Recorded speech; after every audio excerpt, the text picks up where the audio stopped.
Hello everyone, I'm Paris Fox, and I'd like to welcome you to 12 O'Clock High, a podcast on business leadership with Tom Fox, hosted by Richard Lummis. Hello and welcome to another episode of 12 O'Clock High, a podcast about leadership. It's Richard Lummis. I'm here with Tom Fox for another discussion on how to improve our leadership skills by learning from others, drawing lessons from many sources, including history, fiction, and business writing. Welcome back, Tom. Thank you, Richard.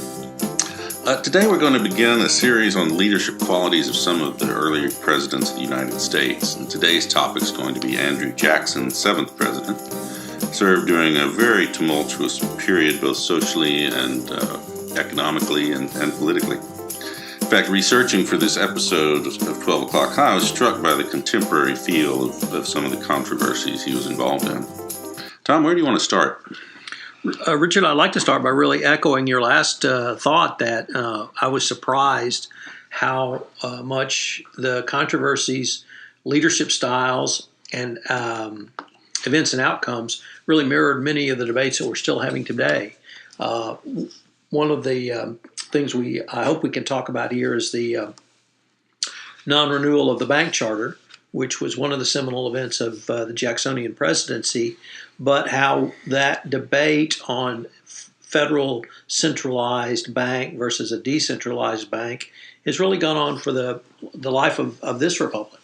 And it really struck me that it seemed that the debate turned, or at least continued the debate that began with Jefferson and Hamilton, led to the creation of the Fed, in the debates around 1890s and the first decade of the 20th century, up through the Great Depression, and indeed even today.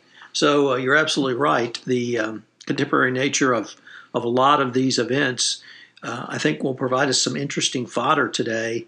The one thing that I got from reading about Jackson and researching in preparation for this episode was really his perseverance. Whatever ideal he was committed to, whether it was on the battlefield in the Creek and Cherokee Wars, the Seminole Wars, the nullification crisis, the bank charter crisis, or any number of other crises, he persevered, he made his mind up, and he stuck to it. And that may be something that we really don't talk about enough as a business leader. I know we have certainly talked about flexibility. We've talked about meeting needs, meeting changing circumstances, and being agile and nimble to react to market conditions. But perhaps having that determination, perhaps having that perseverance, I would hazard to go as far as saying having backbone. Nevertheless, if to quote Davy Crockett, if you believe you're right, you're right, and stick to it. For those of you who remember Fess Parker, in his role as Davy Crockett. So the bank crisis, I know we both read about this, and you've studied it a fair amount. It seemed to me that this was not a debate about general economic theory that you and I might have today. It was a debate about something else. It was a debate about the nature of the then nascent U.S. Political experiment, the Republic. And that debate started in the Constitutional Convention. That debate continued in the first administration under Washington, particularly around Hamilton and Jefferson, on should there be a national bank? Should there be a centralized bank? Should the bank have basically the U.S. government species, the gold reserves, in one bank? And I think to a large extent Hamilton won that argument, even if he wasn't around to see the fruits of it because he was killed in a duel with Aaron Burr. Nevertheless, by the time Jackson took his seat at the presidency, and we have to recall that he was actually defeated by John Quincy Adams, now wait. in an election that went to the House of Representatives. So Jackson had been talking and thinking about this for quite some time. And so after 1832, he made it very clear that he was not going to renew the bank's charter.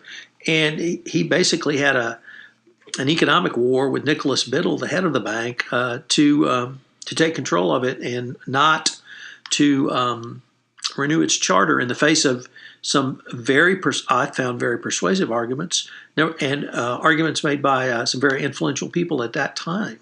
So I pontificated quite a bit there. What might your thoughts be? Well, I take exception to some of it.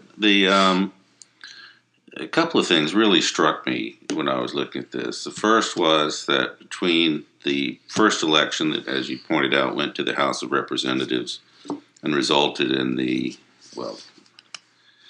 his opponents would argue the appointment of John Quincy Adams as a result of the corrupt bargain. Between that election and the subsequent election, the number of votes in the election more than tripled, showing the rise of populist passion, I think. And the other thing is the Bank of the United States crisis. You're absolutely correct about its economic importance, but in some ways, I think it also reflects the growing class differences. And Biddle represented what you would call the Wall Street elite of the day, even though he was in Philadelphia. And so you had these basically money managers, and the working class people felt that they were being totally shut out and taken advantage of by these people. So I think in part it was an issue of personalities. As I would agree, an issue of personalities, and I guess I would see that as an extension of the federalism or Federalist and Democratic Republicans debate on a country of yeoman farmers versus a more, if not autocratic, centralized form of government that Hamilton tried to put forward. So if there's a difference there, maybe the difference in the sheet of paper or two. Nevertheless, I think you're absolutely right. There was a class aspect to this which cannot be discounted.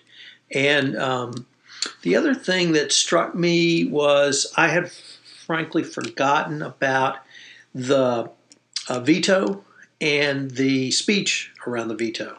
And I know I'd studied that, but what struck me was this was not Jackson making a decision to do something and executing it as, okay, I'm going to cancel the charter. This charter came up for renewal. It was approved by both houses of Congress. It went to the president for his signature, and he had announced he was going to veto it. No one believed he would veto it. At least his opponents didn't believe it, and he vetoed it. And lined up against him were some of the top minds, thinkers, and politicians of the day. Daniel Webster, Henry Clay, all were lined up on the side of the bank. And it was certainly a act of supreme political will for him to veto in the face of both houses of Congress passing the legislation enabling a renewal of the charter. So that part, standing in the face of those who might even have principled arguments against you, if your principle is to not renew the charter in the face of a lot of foes, that I think really speaks to a type of strength that we have really not talked about enough in this podcast. Well, I think that's right. And I think the context there is also important, though, in that the charter had not expired. And right. So the move was for an early renewal of the charter, specifically because they felt that with the upcoming presidential election, they could cow Jackson. Right. And so it was a direct challenge, really, to him to live up to his word, and they picked the wrong opponent. So for those who might not recall the two terms of Andrew Jackson, the time frame we're talking here is 1828 for his first term and his reelection in 1832. So we're talking sort of 1830 time frame. Passes both houses of Congress at the time. Richard's absolutely right. His opponents thought that they could get this early renewal of the charter through and force his political hand. And not only did Jackson hold firm, but I think he had a larger number, certainly larger raw number of votes and a wider electoral college win his second term. That he was elected in 1832. That led to the other thing that I really recall from the Jackson administration, which was the nullification crisis.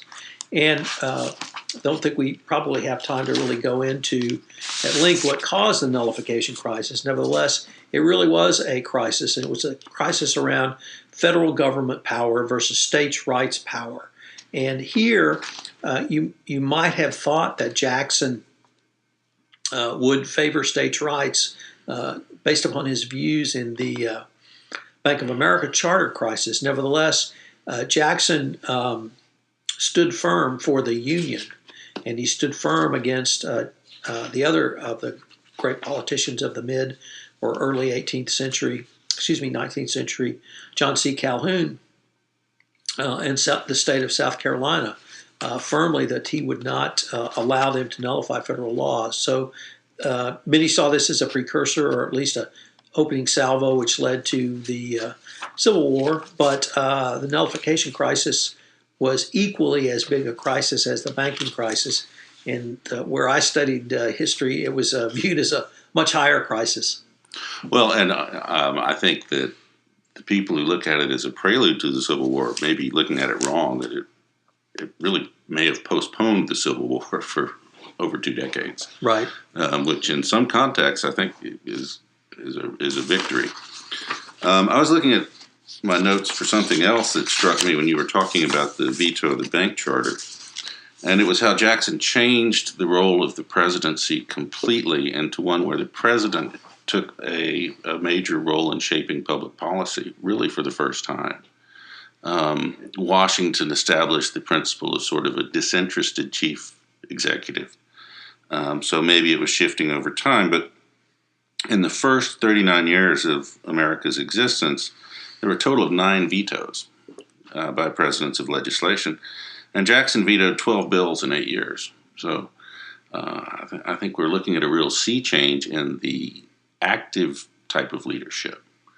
And I think that's probably related directly to his personality that you've been discussing. So I have to note that for all you history buffs out there, you will recall that Andrew Jackson is the only American president who was ever held as a prisoner of war. So held as a prisoner by the British in the Revolutionary War. But the other things that Jackson brings to the table, and frankly, people talk about today in light of the current administration, was that even though Donald Trump was probably not a self-made man, Andrew Jackson certainly was. And he was the first president from what was then considered the West.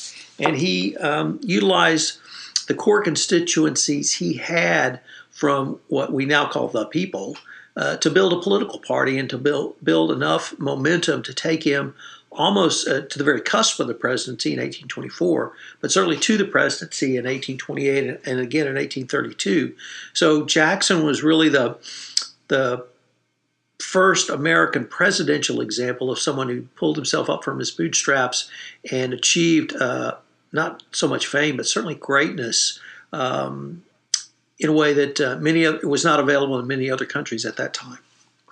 I think that's a great point. And he did achieve fame as a result, in particular of his service in the War of 1812.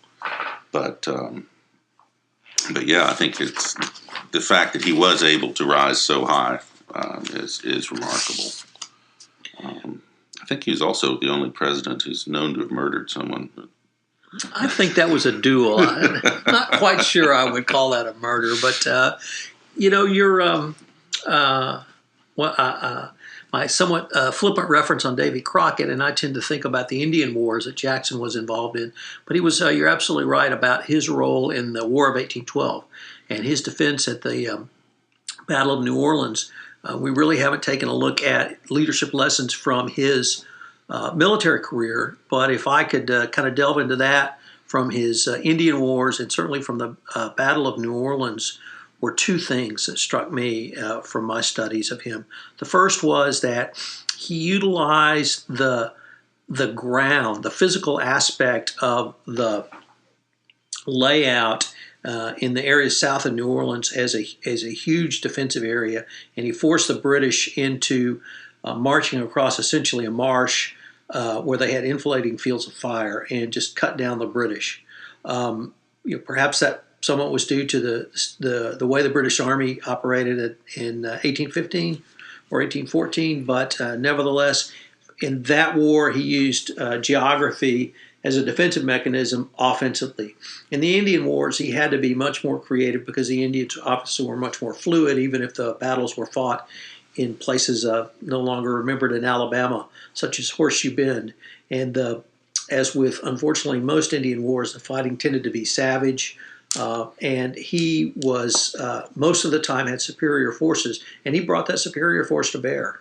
And he utilized superior force in a way that he was not able to bring in the Battle of New Orleans. So from my limited recall of his military leadership, he used a wide variety of tactics that we all recognize today, but he was not tied to one specific tactic. No, I think that's fair, but I think the other thing that you have to look at is the type of forces he was dealing with, which tended to be irregular militias. It's certainly an unbelievable mix in the force that defended New Orleans, and yet somehow he was able to weld them into a cohesive unit. And again, some of that comes down to his force of personality, his focus, his charisma. And I guess we haven't talked really about how to develop charisma, or if one can. I'm going to have you lead that podcast. But it's his military career is remarkable in many ways, regardless of how you feel about the Indian Wars and especially the pro-slavery aspects of the Seminole Wars. But neither here nor there, I guess. So this one's been fun, and I'm looking forward to see what we can develop in the rest of the presidential leadership series. Well, great. I look forward to it too, Tom. So until next time, it's 12 o'clock high. Thank you. This is Paris Fox again. We hope you enjoyed this episode of 12 O'Clock High, a podcast on business leadership with Tom Fox. If you enjoyed the show, please go to iTunes and rate the podcast. Thank you for listening.